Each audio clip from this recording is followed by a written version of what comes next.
welcome. Oh, hey, recording's in progress. Welcome to what I consider a very cold morning. It's only 55, so that was fun.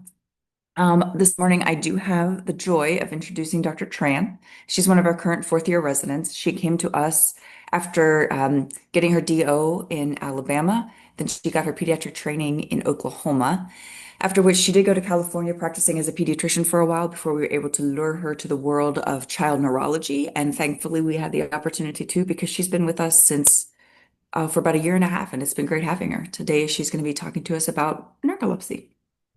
Thank you, Dr. Mangum. Can you guys hear me okay? Okay. Yes. So today we'll talk about the diagnosis and management in narcolepsy. To start with, let's see, I don't have any disclosures.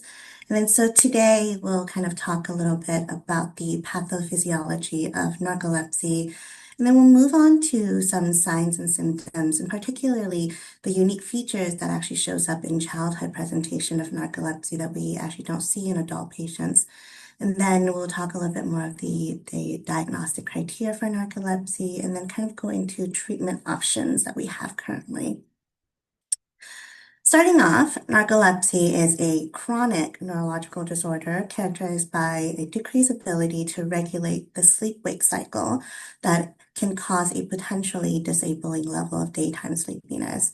Narcolepsy, as we know it, is divided into two types, type 1, where you see NT1, and type 2. The average onset of narcolepsy type 1 is about 7 to 25 years of age, about kind of max around 15 that we usually see.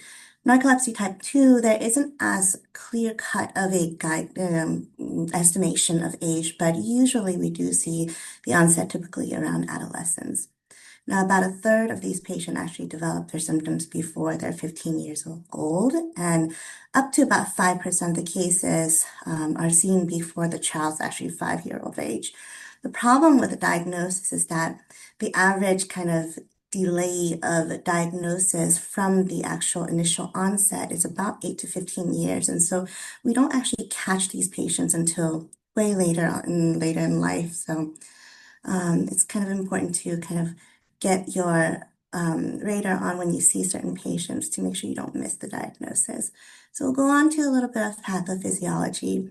I'm a little bit of a history nerd to kind of figure out why and how we got here. So we'll kind of go over that a little bit. So the first narcolepsy cataplexy description were reported back in Germany by Westphal in 1877 and then Fisher in 1878, where they first described a unique association of episode of muscle weakness triggered by excitement and sleepiness.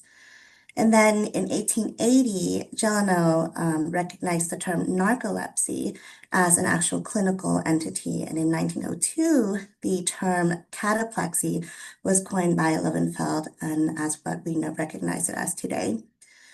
From 1917 to 1927-ish, there's the epidemic of the encephalitis lethargica. So that renewed the interest of narcolepsy in research studies. Patients often presented with somnolence, and then hence at the time, the term narcolepsy often just described any sort of daytime sleepiness. This led to many large case series in different institutions that kind of eventually led to the classic description of narcolepsy tetrad that we know today, including excessive daytime sleepiness, cataplexy, hypnagogic hallucination, and sleep paralysis.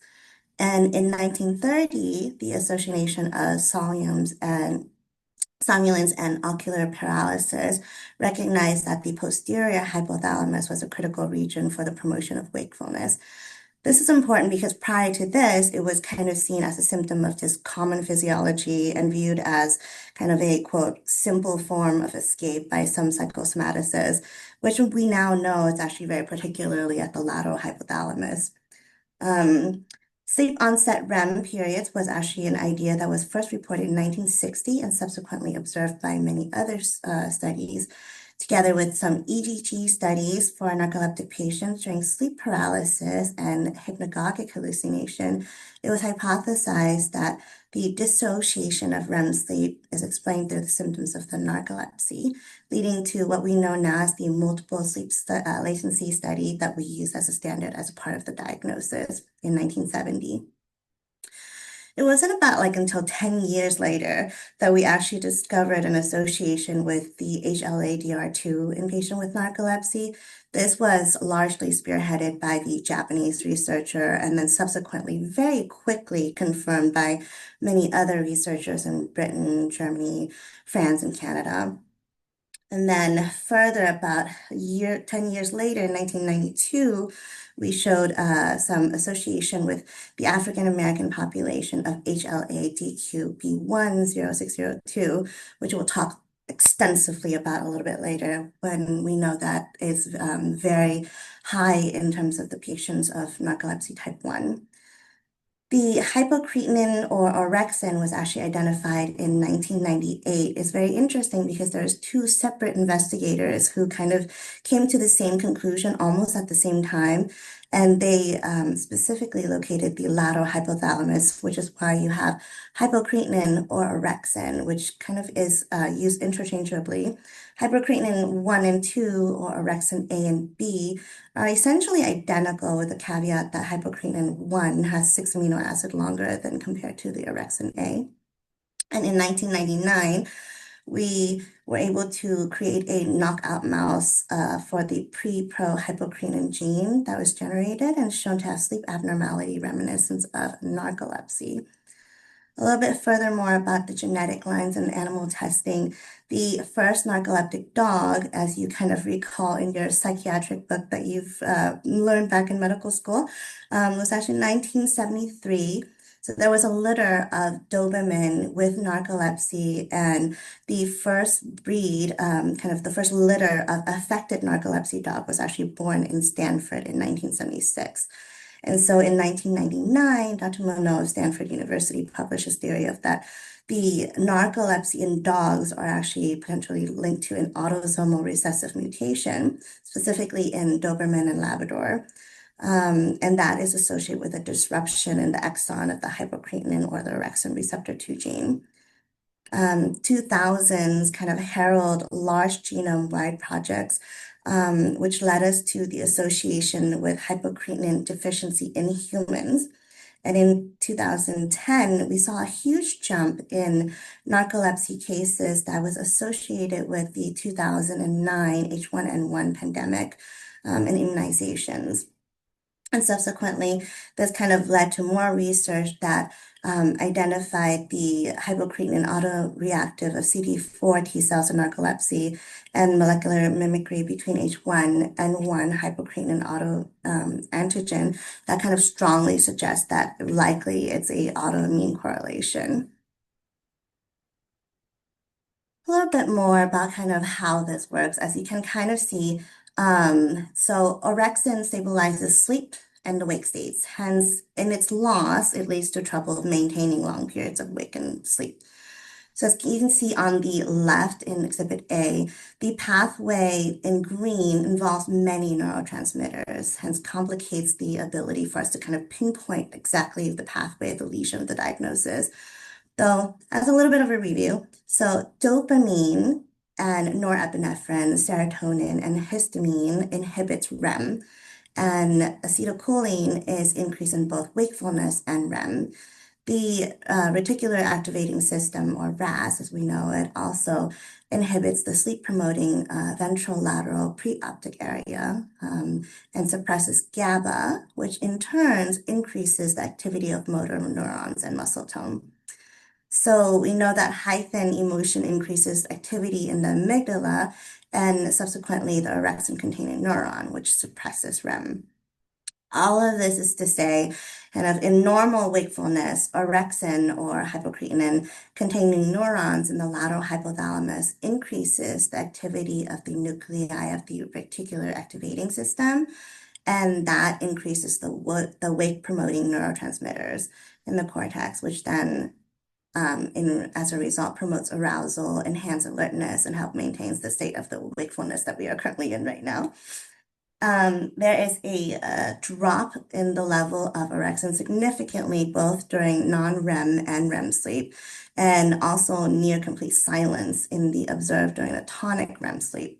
So during normal REM sleep, orexin decreases, as we discussed, and this decreases the RAS activity and promotes atonia in REM.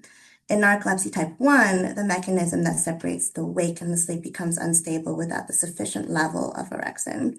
So RAS no longer consistently releases the wake-promoting neurotransmitter in the cortex and inconsistently inhibits the VLPO, which then result in a rapid transition between sleep and wake cycle.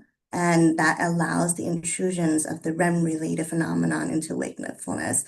So instead of being able to maintain that long period of wake and sleep as we need for meaningful rest, many narcolepsy symptoms, including dreams like hallucination, sleep paralysis, the cataplexy, are related to this dreamlike imagery of muscle atonia experienced to REM sleep, aligning with what we just kind of discussed with the loss of orexin.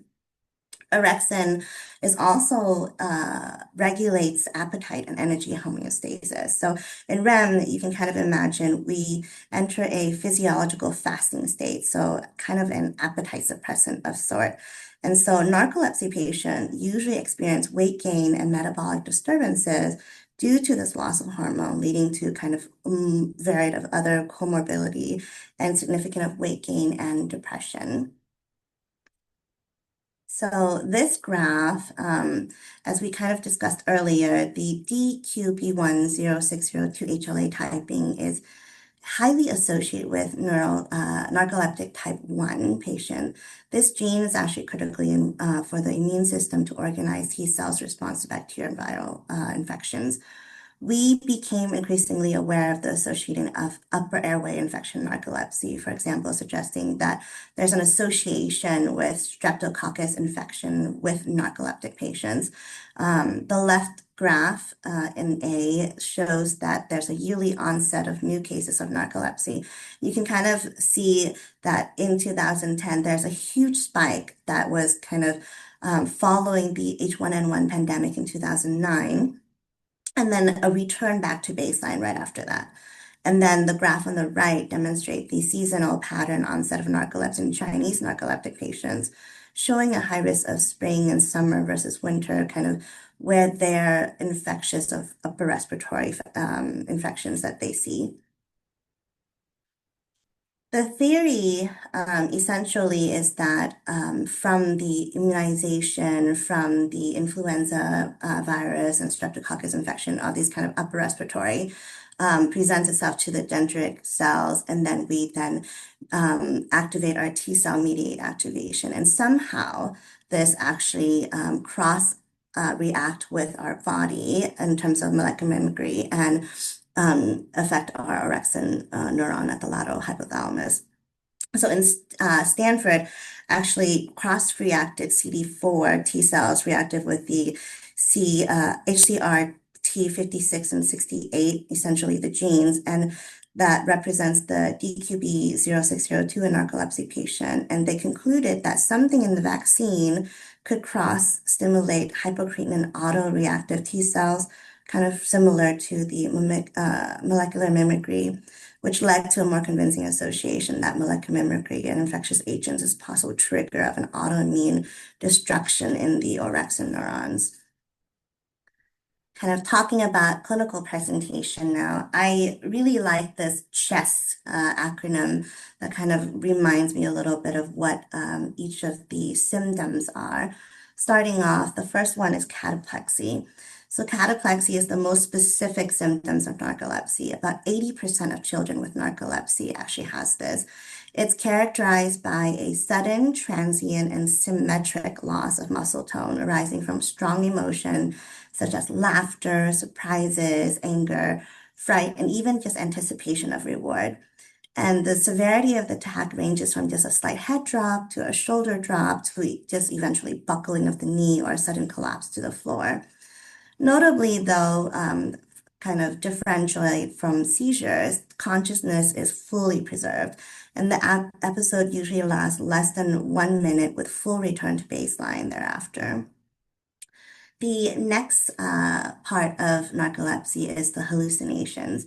It is vivid dreams like imagery on onset of hypnagogic or upon sleep onset and or upon awakening of hypnopompic. And then we go into excessive daytime sleepiness. Usually, the first symptoms that present in all children in narcolepsy is excessive daytime sleepiness.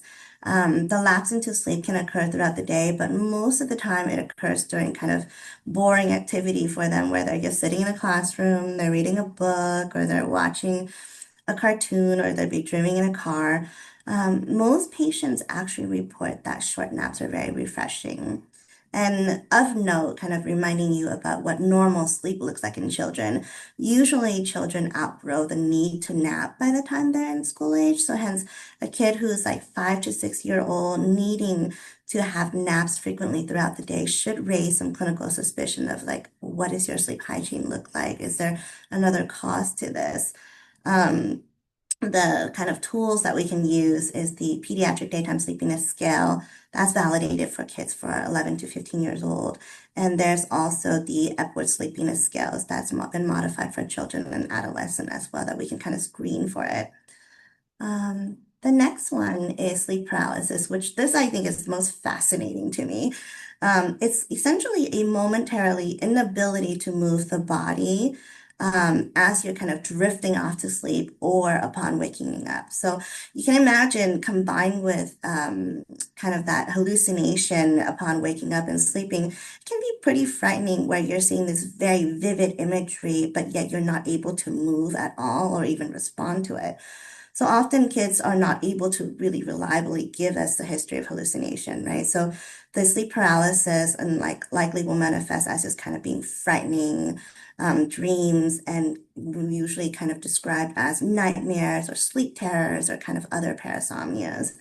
And the last part of narcolepsy is actually about 50 to 75% of the caregivers actually report that there's frequent awakening in children with narcolepsy type 2. So there's significantly sleep disturbance. Right.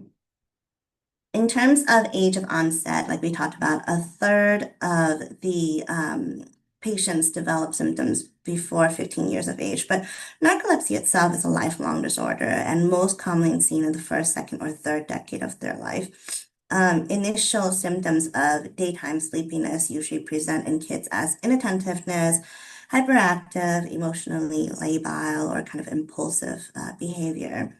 Young children often will present with these kind of atypical positive or negative motor features, which later on can actually evolve into the typical cataplexy that we see. So we'll spend a little time talking about these cataplexic facies. It's a unique feature that is only seen in childhood narcolepsy and not the adult version, and is manifested by jaw dropping, and eyelid ptosis and head rolling or tongue thrusting. Is divided into negative and active motor features. The negative essentially resemble those of hypotonia, while the active one ranges from perioral movements to kind of the kinetic, dystonic movement, and even stereotypies. So looking at these images from the very upper left, in A, you see this girl, she is exhibiting head drops while she's just watching cartoons. So she's just being in that kind of boring state and just drops. And again, very quick, very easy to recover back to baseline and preserve consciousness throughout. In B, you see kind of the persistent eyelid narrowing and tongue protrusion in three different cases there. And on the third line, there you can see some facial hypotonia. And then in D, a few things. So on the very left, you see this generalized hypotonic wide base gait. And then the kid in the middle essentially has hypotonia that leads to a forced squatting position. And then on the right, there's some waddling gait, unsteady gait that we see in these negative motors. So the other part we talked about is the active motor part. So it ranges, like I said, from perioral movement to dyskinetic dystonic movement. And so on A, on the upper left, you kind of see these kids kind of eyebrows really open and raised, and essentially because they have ptosis, so they constantly try to like raise their eyebrows to see. And in B, perioral tongue movement, there's some lip licking on the left, some lip biting, and some lip chewing. And then in C, there's some facial grimacing, that asymmetric facial contraction on the left. And then in the middle, there's some repetitive tongue protrusion and asymmetric mouth contraction on the right. And in D, you can see these kids have swaying of the head or trunk. On the left, this child is swinging his head to the left, and in the middle, they're swaying their trunk kind of back and forth. And on the right, you see some neck extension as well. And in E, kind of shows different types of stereotypy kind of movement, repetitive, rhythmic, bilateral finger movement, and mouth stimulation. The middle one shows kind of bilateral rhythmic arm and hand movement. And the right one shows rhythmic, purposeless movement of her fingers and the lips. And in F, there's kind of that other part of the spectrum of the dyskinetic and dystonic movement and sequencing of like kind of choreic trunk movement limbs as well. So going into the diagnostic criteria, the according to the International Classification of Sleep Disorder, third edition, the ICSD-3, and the DSM-5, narcolepsy is diagnosed by a combination of physical exam, medical history, polysonogram, and multi-sleep latency testing, and a low level of CSF or a CSF level of hypocretin or orexin. So the ICSD-3 permits that narcolepsy type 1 diagnosis be permitted by daily sleepiness. So that's one of the first criteria. It has to be daily sleepiness with irresponsible need for sleep or daytime lapse into drowsiness or sleep.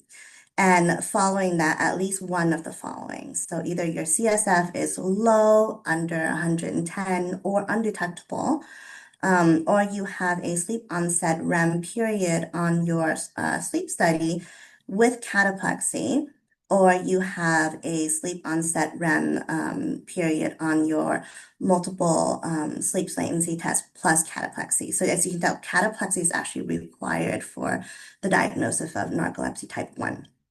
And then we currently believe that the etiology of narcolepsy type 1 is a process of the degeneration of the orexin-producing neurons, as we have discussed in the lateral hypothalamus.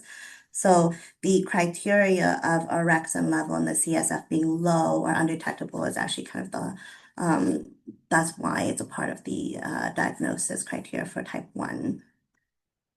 Type 2 is a little bit less required of the numbers and things, but it still does talk about the daily period of irresponsible need for sleep and daytime lapse into drowsiness, so that hyper excessive daytime sleepiness. Cataplexy is actually absent in narcolepsy type 2. And then narcolepsy type 2 talks about you can have a mean latency sleep of less than 8 minutes or 2 or more of your sleep onset REM period on an MSLT. And essentially, the sleep onset REM period on the preceding sleep study can actually replace one of the sleep onset REM period on the MSLT. Lots of kind of moving around things, but essentially kind of helping the patient fit the criteria. And then the CSF level in these patients actually can either be normal or kind of standardly low, but does not have to be actually like low and undetectable as it is in narcolepsy type 1. And again, with all kind of diagnosis in neurology, if it's not, better explained by something else in terms of like chronic insufficient sleep, circadian rhythm, or any sort of mental sleep disorder, medication, substance abuse, and withdrawal. So that's a little bit important in terms of like kind of going into the sleep study and the MSLT as well. So let's talk about the difference, right? So All of that is kind of say on the left, you see narcolepsy type 1, and on the right, you see narcolepsy type 2. So, sleepiness in the daytime, cataplexy, the sleep hallucination, the sleep paralysis, these are kind of all the things that we normally think of when we think of narcolepsy type 2, 1. Type 2, like we said, cataplexy is not required as a part of the diagnosis. And then the kind of hallmark of the orexin or hypocretin level in the CSF is low or undetectable in narcolepsy type 1, while it's normal and intermittent in narcolepsy type 2. Okay, so if you like kind of fit but don't fully fit for type 1, you probably can fit for type 2. So let's talk about the kind of sleep studies that we do. So the first one, the nocturnal polysomnogram, as we know as the PSG, it's an overnight study that utilizes EEG, electrooculogram, electromyogram, electrocardiogram, and a pulse ox. So we monitor their eye movement, their brain activity, their heart rate, their breathing rate, and leg movement and oxygen level, essentially to evaluate for sleep disorder. And it's indicated in a few things. It's actually indicated for a periodic limb movement disorder, non-REM parasomnia, epilepsy, nocturnal enuresis, and sleep disorder breathing. And then following the PSG, the next day in the morning is a multiple sleep latency test, a daytime study, sleep study that measures how quickly you fall asleep, during which we give the patient several attempts to nap. So we usually give them 5 chances of 20 minutes each to actually try to nap.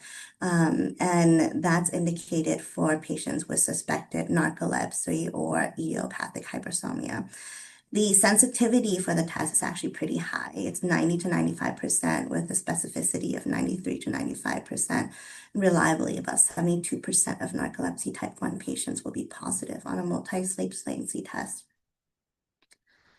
Kind of going into how do we do it, what do we do in preparation.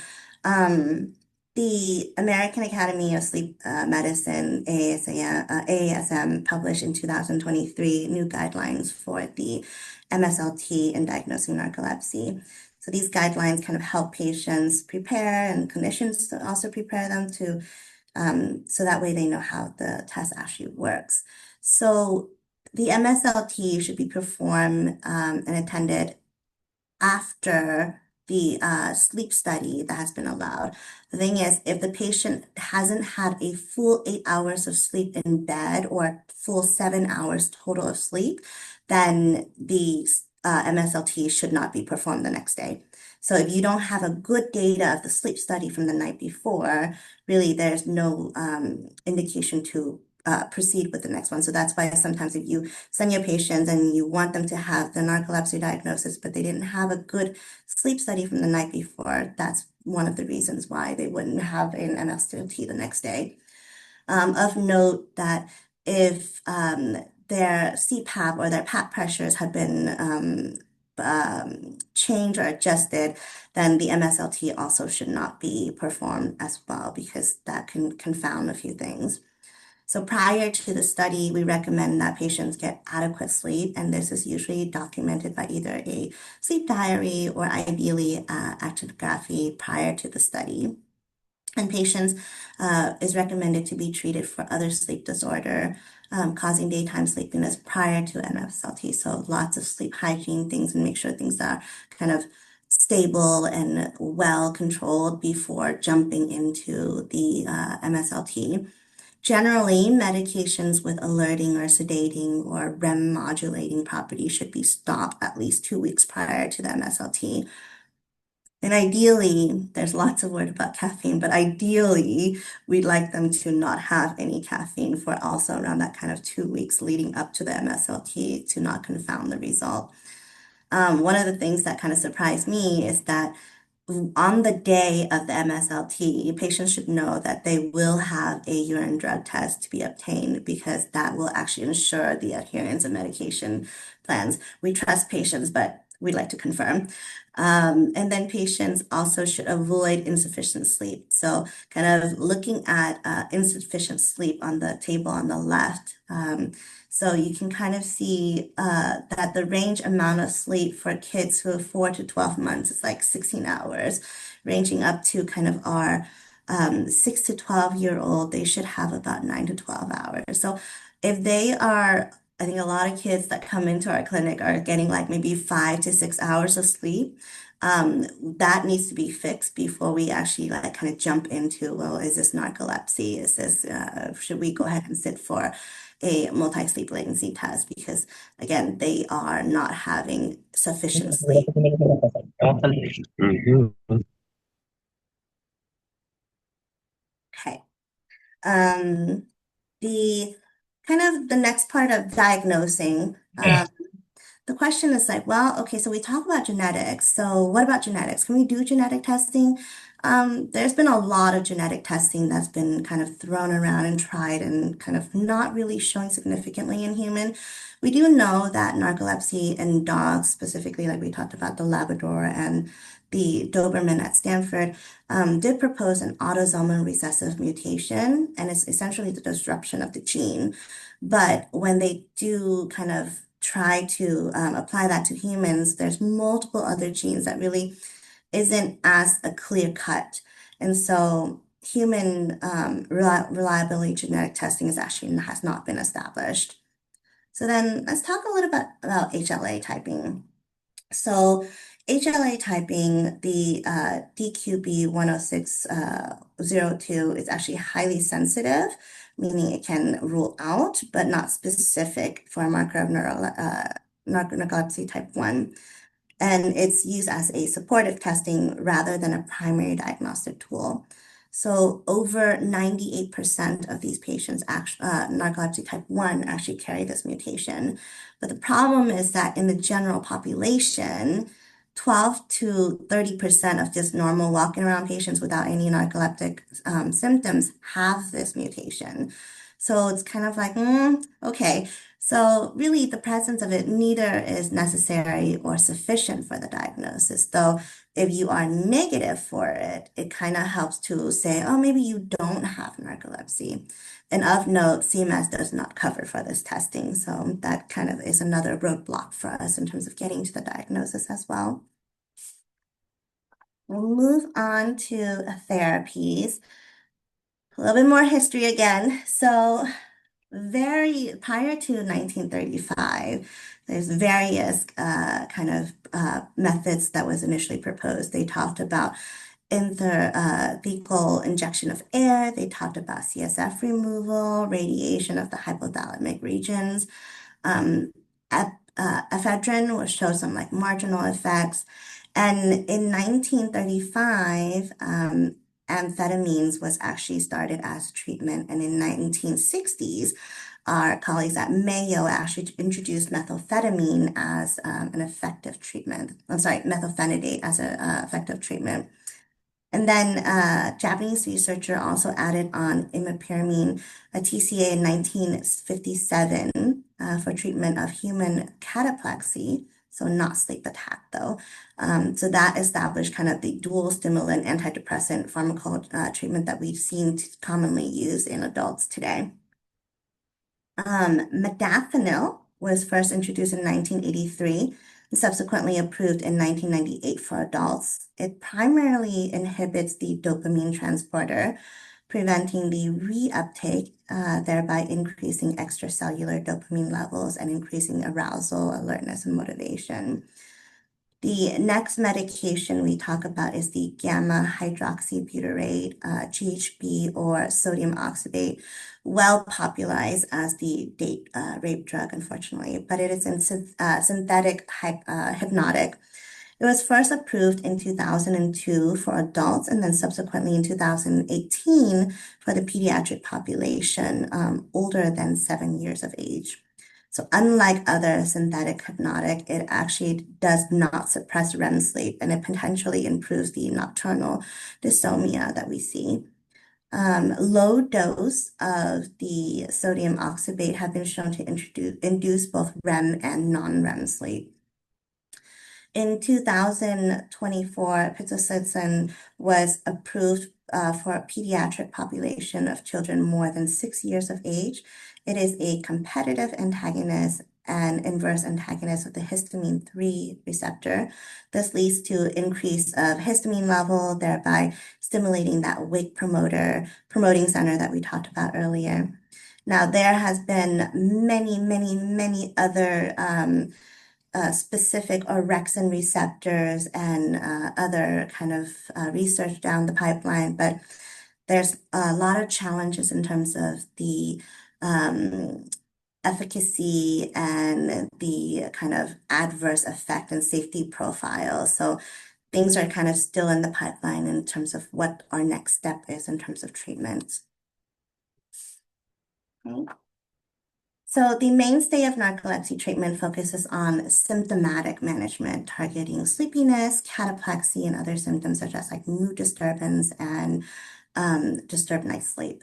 So in the US, the FDA approved for traditional stimulants of methylphenidate or amphetamines, the sodium oxybate, and the pitolisant for excessive daytime sleepiness. Modafinil is actually not approved for pediatric patients, so thereby not popular for first line, though it has been prescribed. And notably, in 2021, the AASM published guidelines for narcolepsy patients in adult and peds. And in adult, they recommend with strong recommendation for using either modafinil, pitolisant, sodium oxybate, or sodium sulfonyl but in the pediatric population, they had kind of given a conditional recommendation for modafinil. Now, again, modafinil is not FDA approved for children, but we do see it being prescribed, and it is recommended against versus no treatment. And sodium oxybate is kind of the other medication that we see a lot more prescribed, a lot more, given that it is FDA approved. Um, let's see. And then kind of going through this box.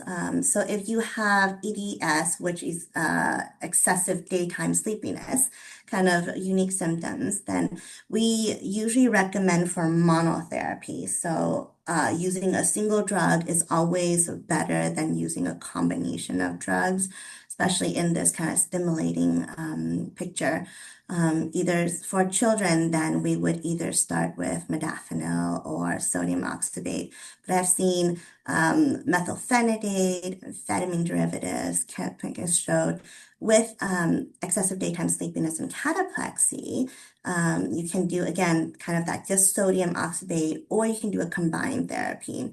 And then if you have kind of other kind of sleepiness, mood disturbance, you can add on additional therapies such as like trazodone or sleep medication to help with the disruptive night sleep disorders that they have. And kind of going through all this therapy, the Epworth Sleepiness Scale can be used as a good tool to kind of see how well they're responding to treatment. In epilepsy, which is my other love in life, we talk a lot about safety, safety, safety.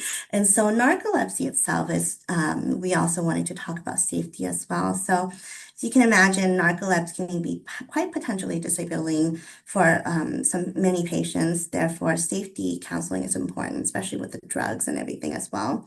So we focus on minimizing the risk related to excessive daytime sleepiness, cataplexy, and the medication side effect, particularly in the attention of driving, workplace safety, and medication management. So patient in general should avoid drinking or operating heavy machinery until their sleepiness is well controlled.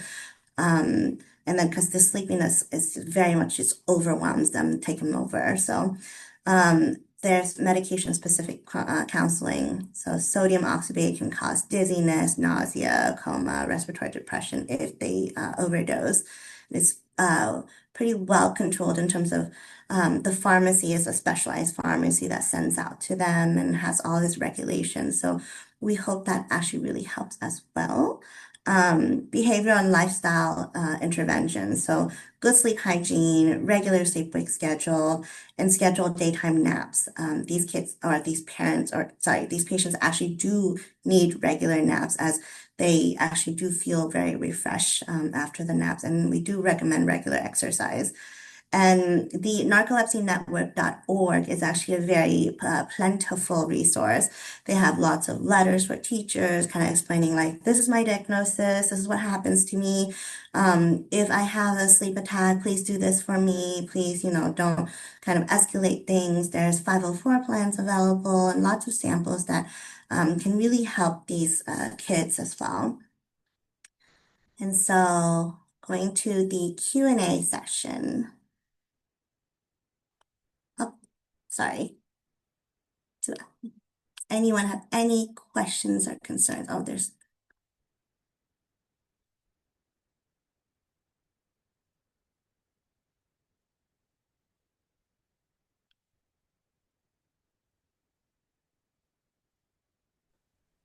Hi, AT. That was wonderful. Thank you. thank you.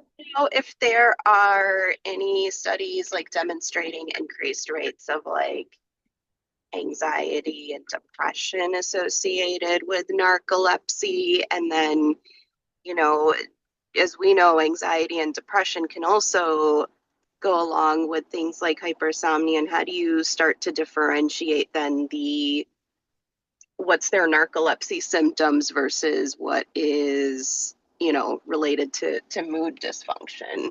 Yeah, I think that was one of the things I looked into because comorbidities in narcolepsy, like you said, there's depression, there's anxiety, and even with the diagnosis itself, you can have all of that. And so it's hard to kind of differentiate that. But I think the mainstay of it is that we treat the narcolepsy. And like I said, if there's the other features of it, then we try to add on another medication to treat them symptomatically.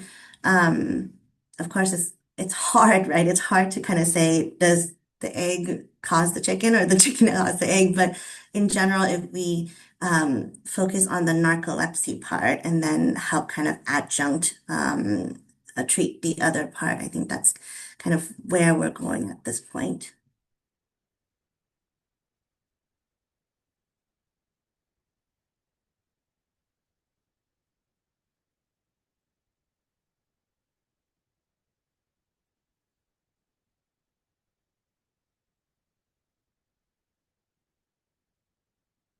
Any other questions or concerns?